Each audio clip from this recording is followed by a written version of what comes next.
Kerana cintaku, kerana cintamu adalah satu cinta. Cinta kita berdua adalah cinta kepada negara. Betul? Nasib baik cakap macam tu.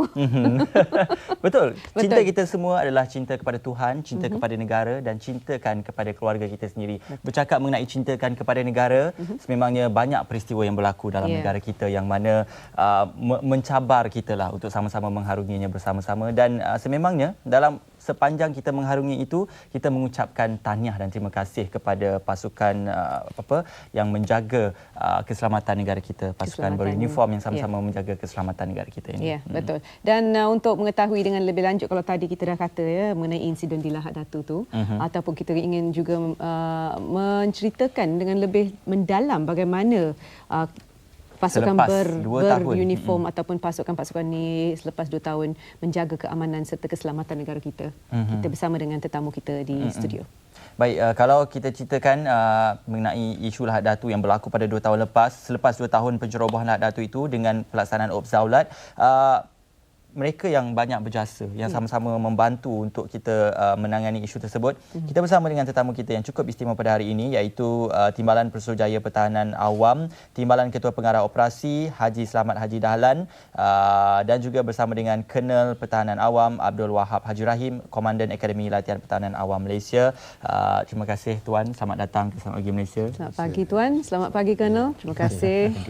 Tadi tak ada masalah nak datang ke Angkasa Puri, jam sikitlah. Macam biasa Datuk. Macam biasalah. Baik, Tuan, mungkin Tuan boleh mulakan ya mengenai keselamatan negara dan juga insiden-insiden yang telah berlaku di negara kita. Kalau kita ingin ceritakan mengenai Lahad Datu atau insiden Lahad Datu yang berlaku 2 tahun lalu tu, kepada mereka yang di luar sana yang mungkin tidak tahu menahu bahawa pasukan keselamatan ataupun keselamatan penduduk-penduduk di tempat-tempat ni dijaga dengan betul, diberi keamanan kepada mereka, diberi dorongan. Jadi mungkin Tuan boleh berceritakan dengan lebih dalam bagaimana pasukan ini berkhidmat untuk masyarakat. Okey, terima kasih Cik Ann dan juga Cik Ismail kerana memberi peluang kepada kami daripada Jabatan Pertahanan Malaysia untuk slot Selamat Pagi Malaysia pada pagi ini. Secara umumnya dalam sistem keselamatan di negara kita, kita ada berbagai pasukan sebenarnya. Pasukan utama kita, pasukan tentera. Lepas tu kita ada pasukan keselamatan Polis Diraja Malaysia.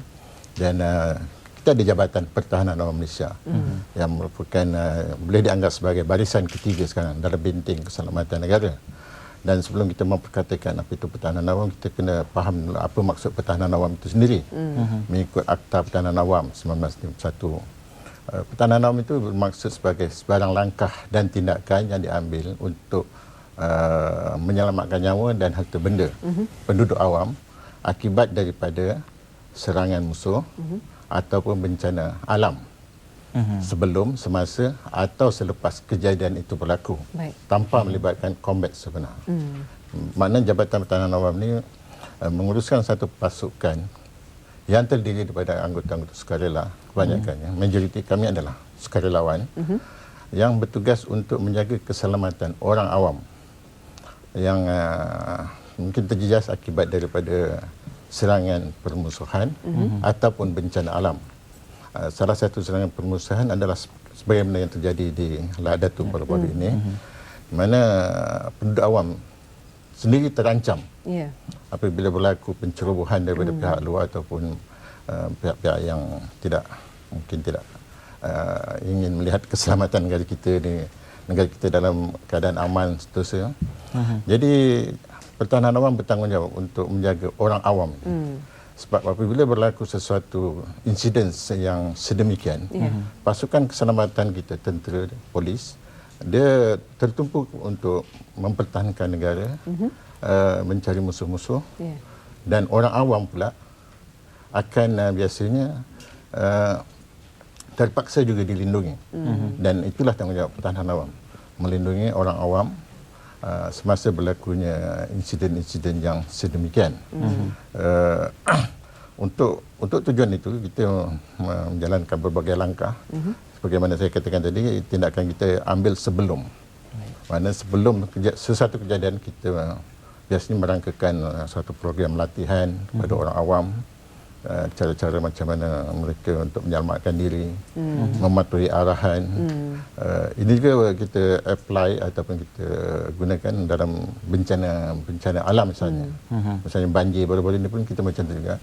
Mana kita beritahu penduduk langkah dan tindakan yang perlu diambil apabila kemungkinan kejadian itu berlaku. Dalam kejadian insiden di Lahad Datu, kejadian itu berlaku secara mengejut. Jadi penduduk ataupun orang awam rasa panik. Jadi apabila berlaku serangan yang pertama itu, mereka dah keluar melarikan diri.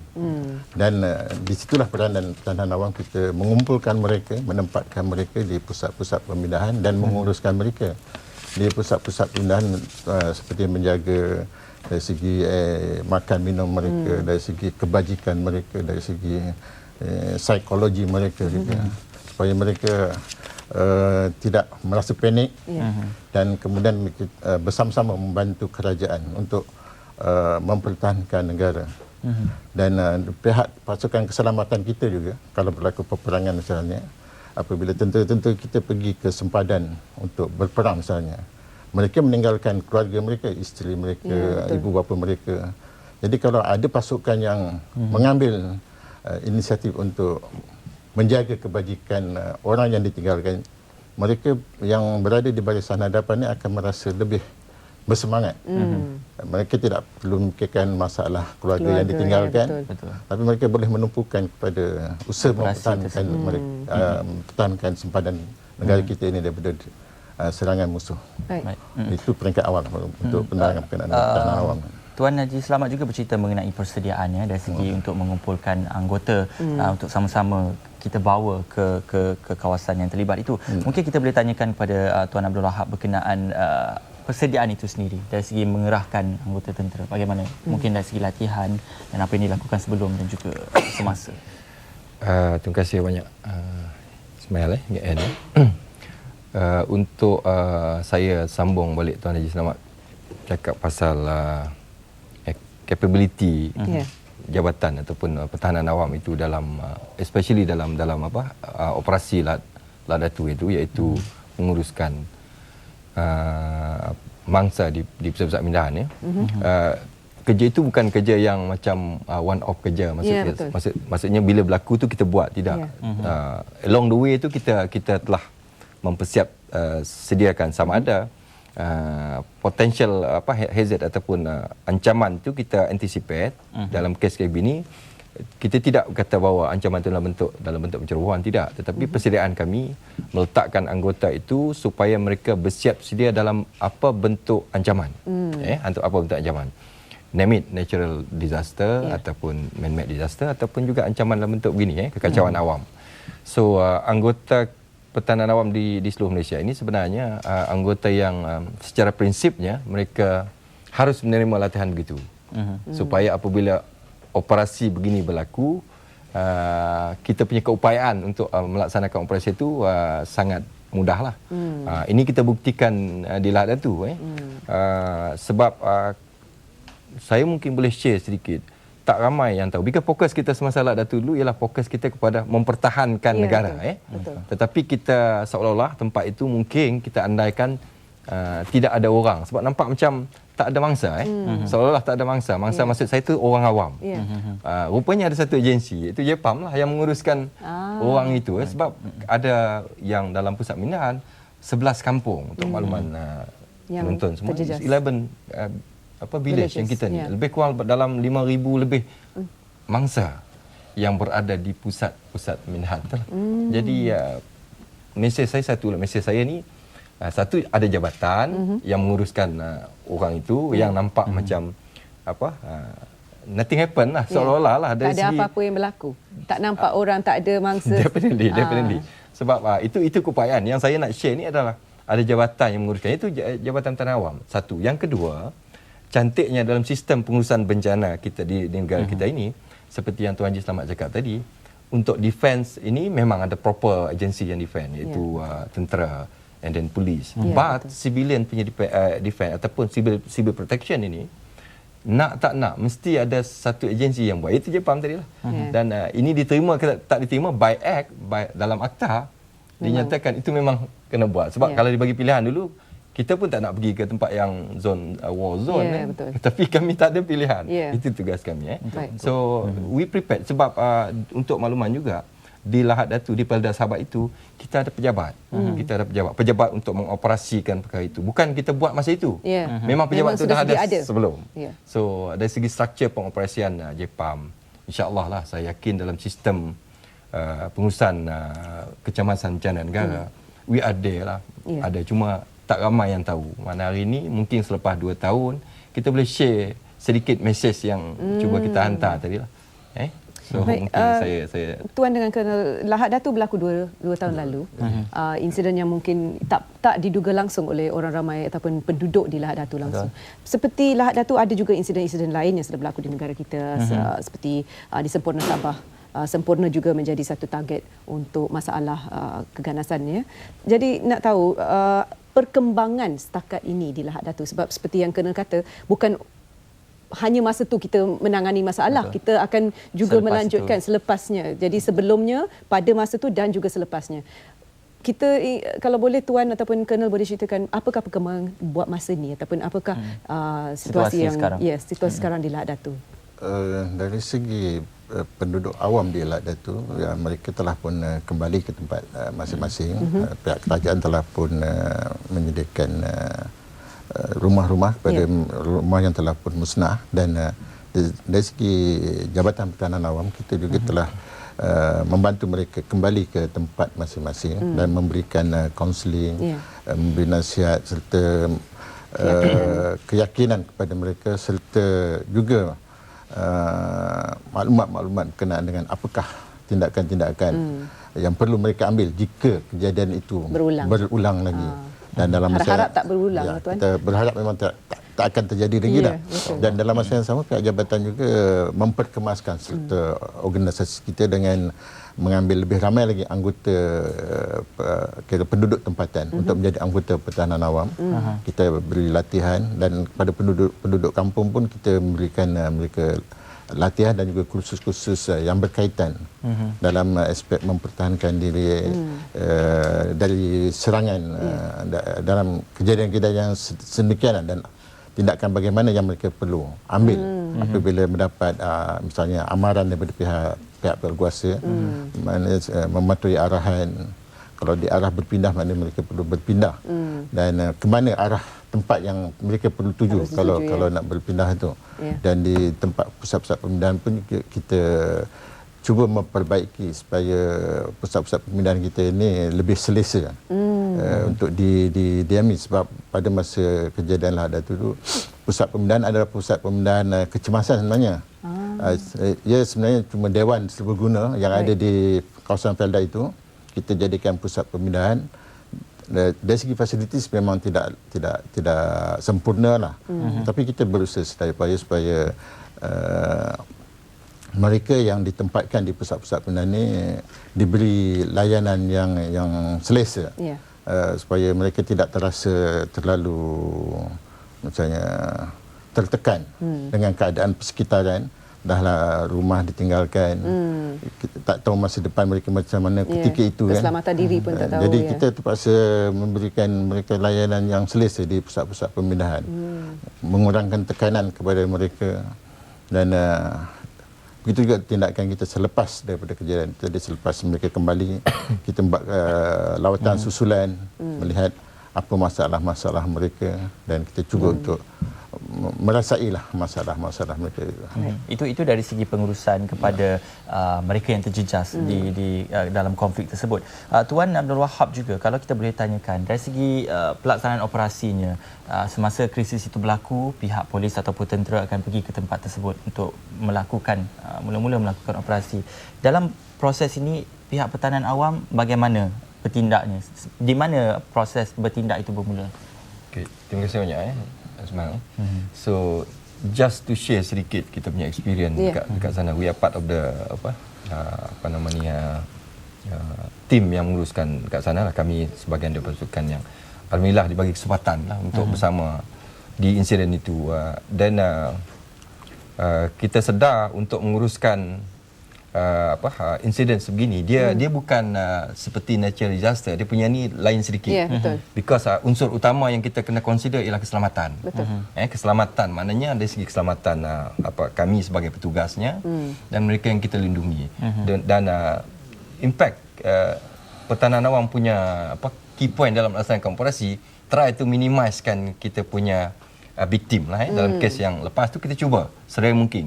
Alhamdulillah sepanjang kita menguruskan untuk makluman N kan Ismail ni, lebih kurang sebulan mereka berada dekat pusat pemindahan tu, almost a month. Selepas tu mereka pindah balik ke kampung-kampung lah.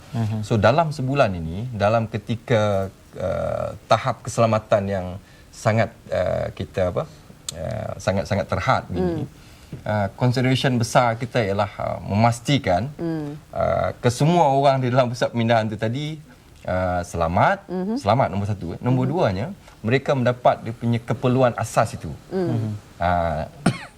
Melalui sistem latihan yang ada dalam pertahanan awam, kita melatih anggota dengan masyarakat sebenarnya. Nasib kita baiklah. Nasib kita baik ni maksud saya itu bukan kerana nasib itu yang baik, tidak. We plan for the particular nasib tu lah maksud saya tu. So kita melatih orang awam sebelum ini oleh kerana pejabat kita ada dekat sana. Sistem latihan kita berlaku dekat situ, cuma lagi tidak dites di dalam bentuk insiden. Sekarang ni insiden berlaku. Kita faham bahawa itu sebenarnya unsur penting. Melatih orang awam dengan keupayaan anggota kami ni, combination ini apabila berlaku satu insiden, kita mudah menguruskan. Kita ada 4 pusat pemindahan ketika itu untuk makluman. Di Pelda Sabak tu kita ada 4 Pajarapan, lepas tu Gemalapura, lepas tu Embara Budi, lepas tu Cendrawasih. Nama cantik-cantik semua. Tetapi kerana nama cantik tu kita mesti try to protect dia punya kecantikan lah. Saya ni try to menzahirkan by experience kami dulu. Kami menzahirkan di dalam sistem pertahanan negara. Sangat penting untuk kita bercakap involvement ataupun dia punya penglibatan, keterlibatan. Memang kalau kita bercakap ni kita dapat rasa bahawa itulah yang berlaku dekat situ. Dengan akhirnya penduduk kampung tu tahu apa yang patut dimainkan, dan dia pun tidak mendesak pun. Dia tahu unsur utama dalam kes ini ialah keselamatan. Kami bagi the basic thing di ketika itu dalam the crucial 5 days tu lah. Memang kalau 5 hari tu kalau orang nak komplain, memang banyak benda nak komplain, tetapi the people they are prepared dari segi mentally untuk cakap number 1, asalkan pertahanan awam dapat menyediakan kami mereka tempat untuk kami menyelamatkan diri. Is enough already. So saya sangat, bila saya bercakap pasal pengalaman ni, saya selalu nak menghantar mesej saya. Mesej saya tu inclusiveness, mesej saya tu be prepared, mesej saya tu thanks to all the related agency. Banyak, bukan only pertahanan awam cuma menguruskan. Tapi agensi-agensi lain juga memainkan peranan yang penting. Diminta bantu. In fact volunteer.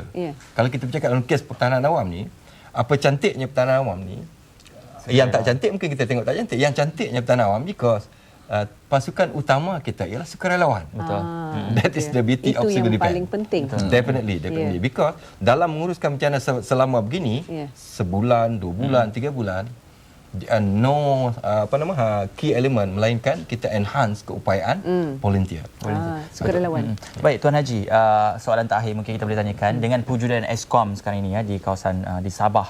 Bagaimana Tuan Haji melihat peranan pertahanan awam untuk turut sama-sama bergerak seiring dengan apa yang digagaskan oleh kerajaan untuk sama-sama membantu menjaga keselamatan kawasan tersebut? Okey, bagi saya untuk memperkasakan Eskom ni lah. Salah satu elemen ataupun unsur penting adalah penglibatan rakyat sendiri untuk bersama-sama membantu dalam keselamatan, dalam aspek keselamatan. Jadi pertahanan awam memainkan peranan yang penting sebab pertahanan awam ni adalah berkaitan dengan rakyat. Anggota kita adalah rakyat biasa dan kita memberikan perkhidmatan kepada rakyat. Dan dalam apa-apa situasi pun ancaman, rakyat adalah yang paling utama sekali. Sebab kalau kita lihat dalam situasi-situasi yang hampir sama di luar negara pun, sasaran sekarang ni adalah orang awam sebenarnya.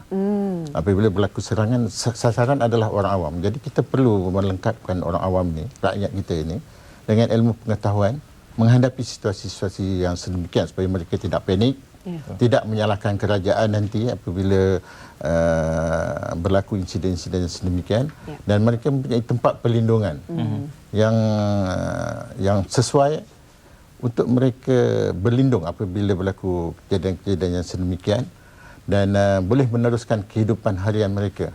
Dari segi produktiviti mereka tidak terjejas misalnya, atau terjejas pun sedikit sahaja, dan pihak keselamatan pula boleh menumpukan tumpuan mereka kepada aspek keselamatan, mempertahankan sempadan kita daripada pencerobohan daripada pihak luar. Jadi pada saya elemen penglibatan rakyat, terutamanya dalam bentuk kesukarelawanan ni adalah sangat penting. Untuk menjadikan Eskom itu lebih kukuh ataupun lebih perkasa, lebih berkesan nanti.